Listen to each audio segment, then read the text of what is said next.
Welcome, everybody, to our Century of Care speaker series. This is the fourth one we've done, and I said earlier, welcome Ian. Ian's one of our ambassadors of hope, and we're going to start with another round of applause because this is not easy for anybody to do. Thank you.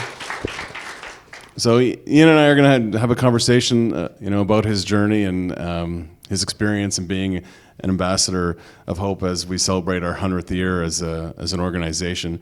And before we get to kind of Ian's story, just if you're wondering what the artwork in the background is all about, yesterday we kicked off Mental Health Week and some of the activities surrounding our 100th year by having a studio day in the lobby. So if you were wondering what was going on yesterday, we had patients, staff, and some volunteers working on pieces of art related to mental health and Ontario Shores for our juried art show, which is coming up in September and October, and pieces can be submitted in July and August. So if you have a chance, our audience that's here, check it out before you leave today. But thank you again for coming.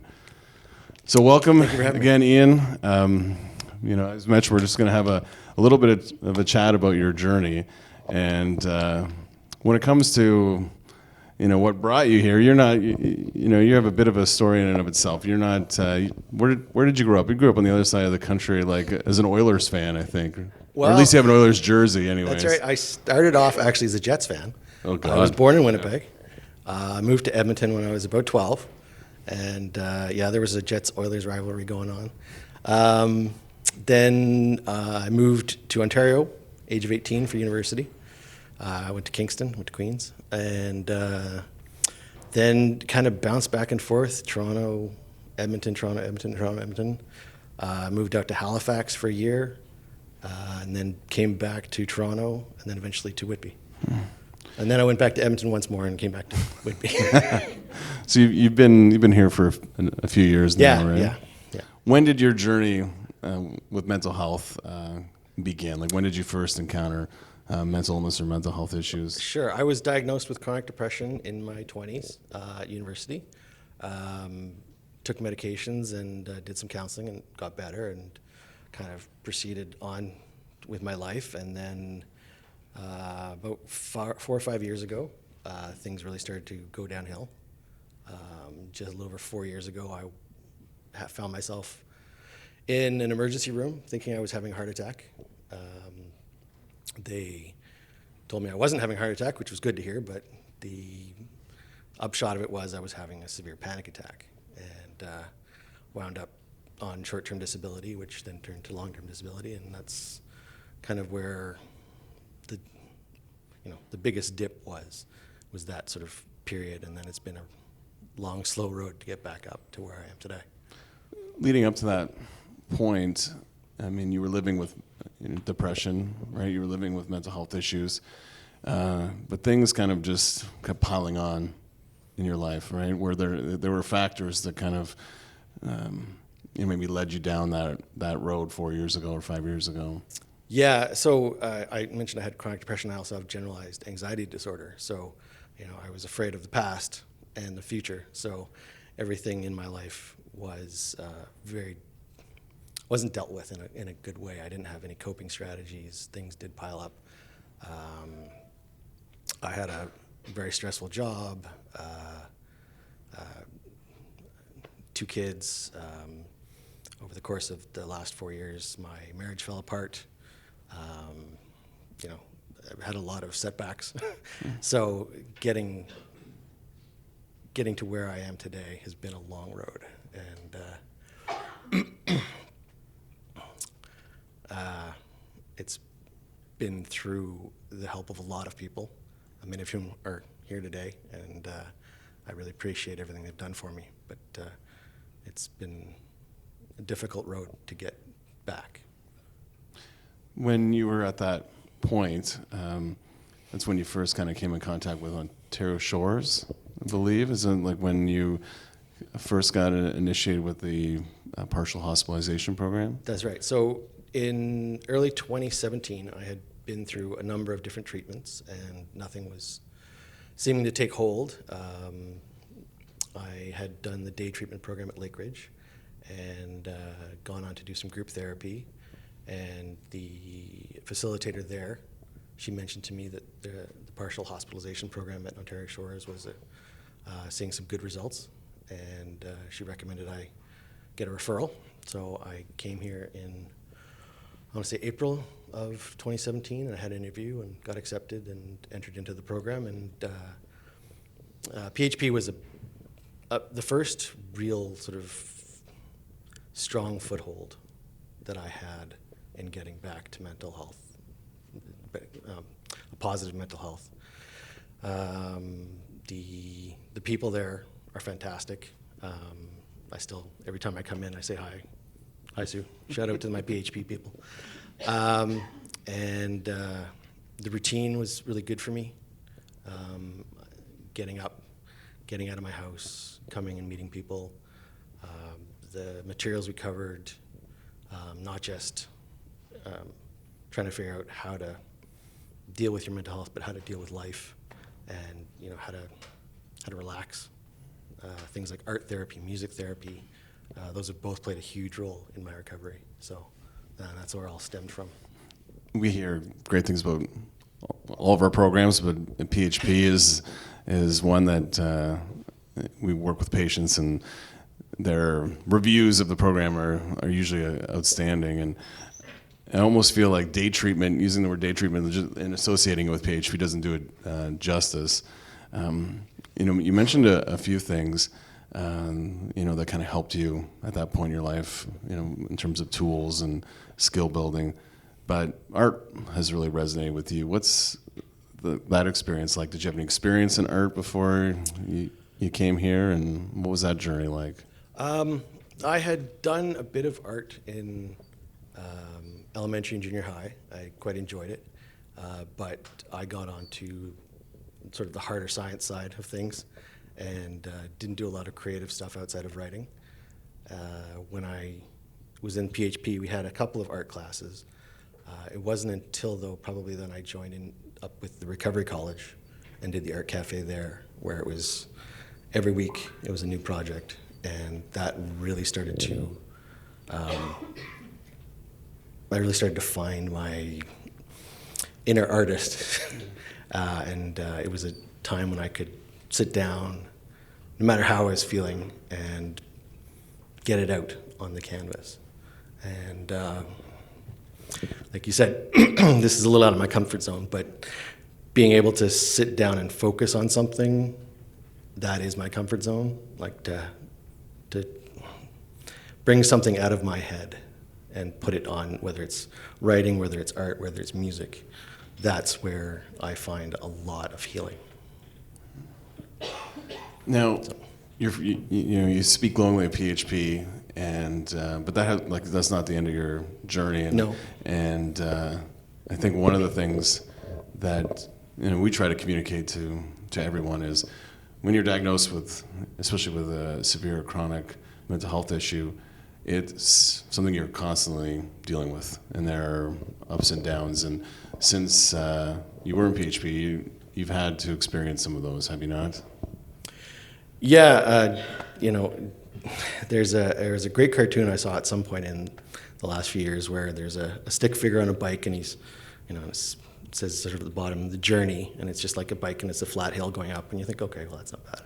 And then the second panel, it pans back, and you see like it's a giant mountain with crevasses and avalanches and sharks and all kinds of stuff, and that's, the journey is a long one, and it's not easy, and there's pitfalls.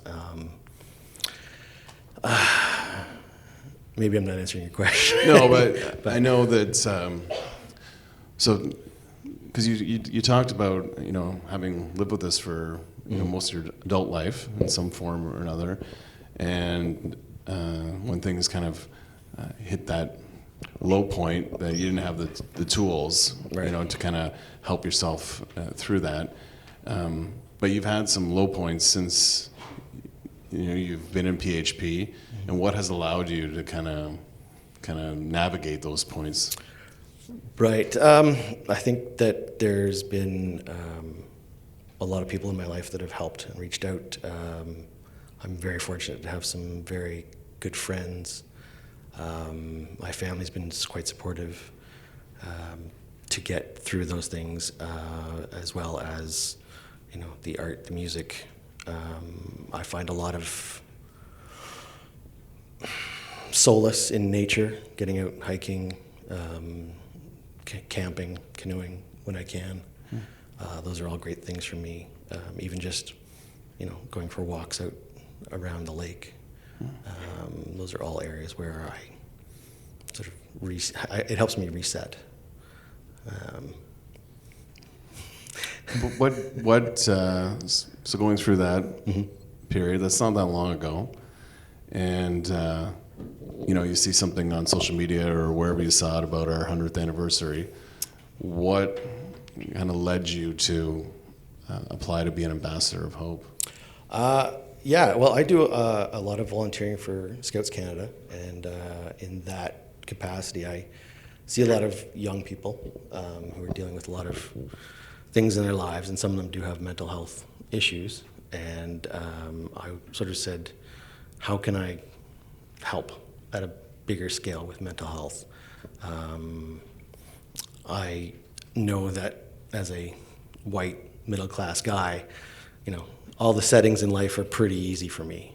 And I sort of thought to myself, well, what about, that woman? What about that guy in the street? Why aren't they getting the help?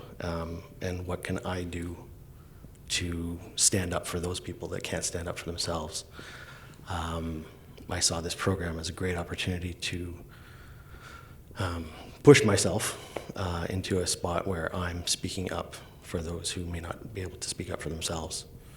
And also, just at a purely selfish level, I wanted to push myself to see how I would cope with something that was a little more stressful, a little more responsibility, and get in front of people and tell my story. So I thought this was a great opportunity, and that's why I applied. One of the things you're doing in that role is combating stigma, helping create awareness around mental health. And I wonder, have you encountered stigma, whether it be in the workplace, or have you lost relationships because of what you deal with from a mental health perspective? I think we've all seen it. It has certainly gotten better. I don't think we're where we need to be, but the Bell Let's Talk initiative has done so much to raise awareness of mental health in Canada. And, as I said, as a white male, I don't get a lot of the stigma directed towards me, but I've seen it directed towards other people. And, I've done my best to speak up against it when I've seen it. And I think that, we have a ways to go, but it's getting better. So you've recently returned to work after Yep. an extended period of time. I think it's just been maybe a couple months since you've been back. Well, I actually returned full-time last Monday. Wow. So. And so what has that experience been like? Right. So early last year, I had sort of set some milestones for myself. I wanted to, try and get myself to a point where I could do a full-time job again. I worked with the vocational rehab team, did some career counseling and discussions about how to get back into the workplace. I spent one day that summer, I went back to my old workplace, did what they call aversion therapy. I actually went in, talked to some people, and it was not nearly as bad as I had built it up to be. So that was really positive, and I was progressing towards the milestones, and I was targeting November, which was just after the announcement of the 100th anniversary. And unfortunately, that's my father passed away really suddenly in November. End of October. So that kind of reset everything. Getting my mom back up on her feet and dealing with my grief.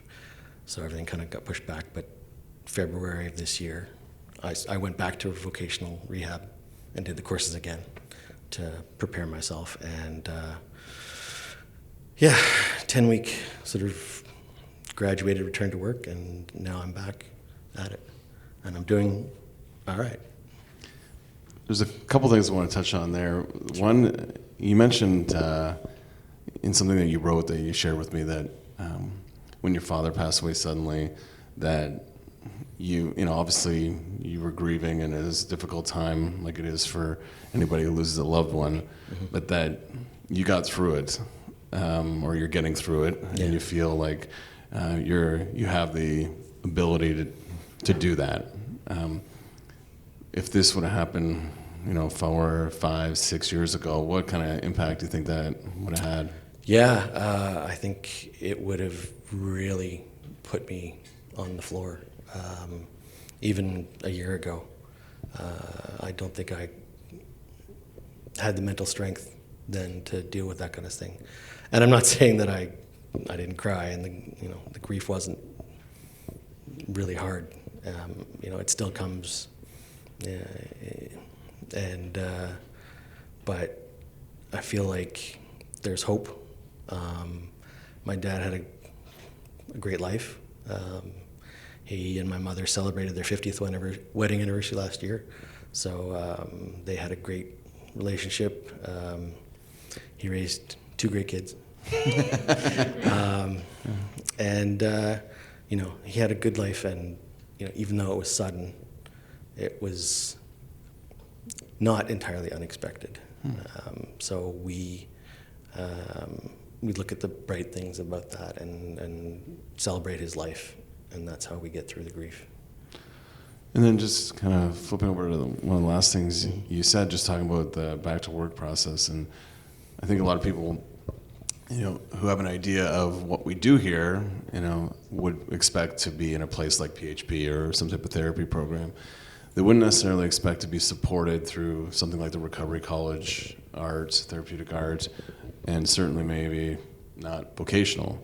And you leverage kind of all those services as you're maintaining your health. And I wonder how important did that support? How important was that support as you were planning your journey back to work? Good question. I mean, tremendously important. I feel like a lot of times when I was feeling down and out, I had someone there to pick me up. And there's a lot of people, as I said, in this building and in this room that have done so much for me. And sorry, I'm getting a little emotional about it, but I couldn't have gotten here without the people in this building. And it really has meant a lot to me, the programs I've done, the vocational, you mentioned Recovery College, the Metabolic Clinic. I see my girls up there. And pointing me in the right directions, helping me find a balance, because getting back to work, I've had to curtail some of my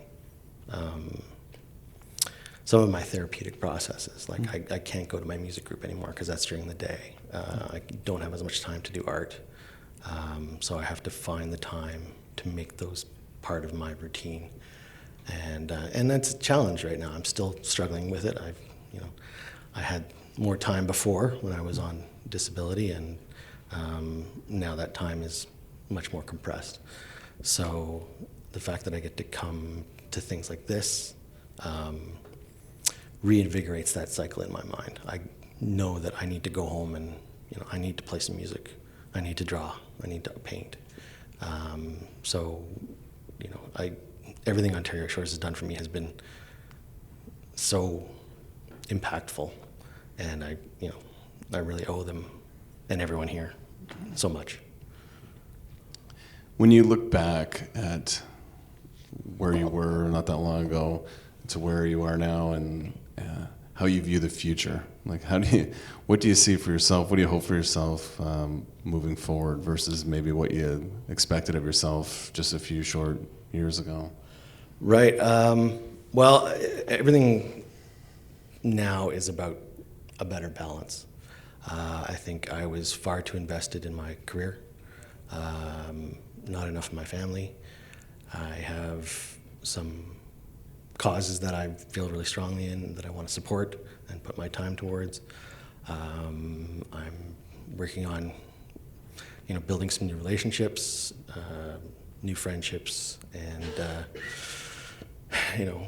not letting any one thing dominate my life anymore. So that when that one thing goes wrong, it doesn't hit me so hard. Because I think there were things in my career that didn't go well, and those started to push me down. And there were things that were not going well with my marriage, and that started to push me down.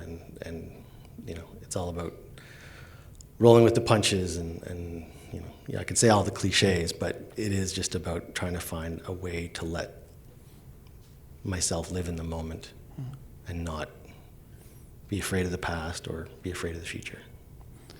One of the things I think that's really worth noting is you mentioned kind of the impact that your journey through mental illness has had on your marriage, and your former spouse is here today supporting you. She actually helped you find your keys this morning, right? When you frantically couldn't find them. Yes. And I think you've talked to me a lot about what that relationship has meant to you, even in this kind of new context that you have raising your kids. But how important has that been in your recovery? I'm alive today because of my friend Julie. We were high school sweethearts. We were together for nearly 25 years. Things didn't work out for a number of reasons. It wasn't, any one thing. But the fact that I have someone that close to me and still there to help is huge. Like, as I said, there's times when she's dragged me up, and I can never repay that. So it's a huge, huge part of my life. But we're both moving on to new phases of our lives, and we'll always be the parents of our children, and we'll always be there for each other. So. Well, thank you very much, Ian. I think you did great, right, everybody? There, yeah.